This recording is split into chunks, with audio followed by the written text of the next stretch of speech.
ખાસ કરીને આજે એટલા માટે આપણે લાઈવ થયા છીએ કે મીડિયા દ્વારા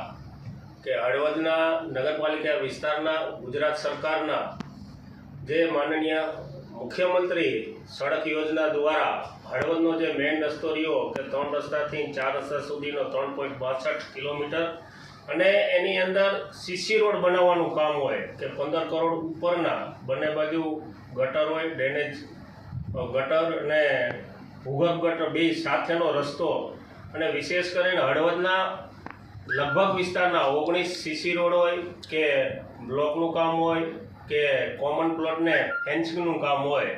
તો વિવિધ યોજના દ્વારા આ 1 તારીખ સુધીની અંદર તમામ કામનું ખાતમુહૂર્ત કરવામાં આવશે અને વિશેષ કરીને જે હળવદની એક માંગ હતી જે કે મેઇન રસ્તો જે ધૂળિયો એવો થઈ ગયો તો જે એજન્સી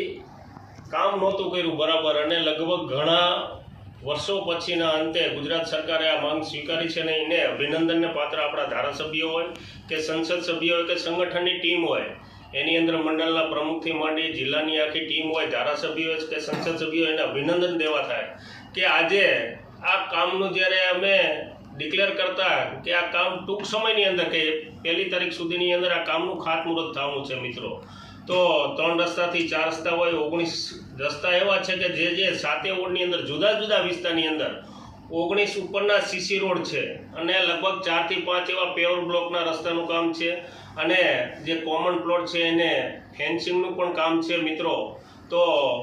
આવનારા દિવસની અંદર જે આવડો મોટો ભારે વરસાદ ચોમાસું જતાં જે પ્રજાની જે માંગ હતી હળવદની શહેરીજનોને સુખાકારી વધે એ માટે ભારતીય જનતા પાર્ટીના તમામ કાર્યકર્તાઓ અને વિશેષ કરીને અભિનંદન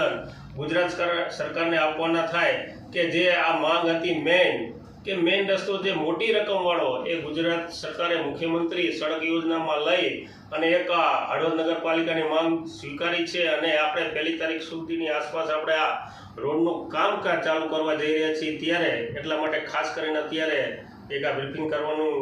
કામ હતું અને ફરીવાર એકવાર કે 19 હળવદની અંદર રસ્તા બનતા હોય, પેવર બ્લોકના કામ ચાલુ થતા હોય અને સારા કામ બને એ માટે એક નગરજનોને વિશેષ કરી અને વિશેષ માર્ગદર્શન કે જેમણે મહેનત કરી છે આપણા લોકલાડીલા ધારાસભ્ય પ્રકાશભાઈ વર્મોરા હોય અને સાંસદ શ્રી ચંદુભાઈ સિંહોરા અને જિલ્લાની ટીમ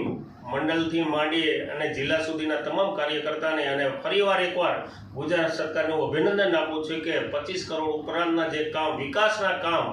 સુખાકારી માટે પ્રજાની સુખાકારી માટે જ્યારે કામ લીધા છે ત્યારે ગુજરાત સરકારને હું ખૂબ અભિનંદન આપું છું. કંઈક આપવું છે એમાં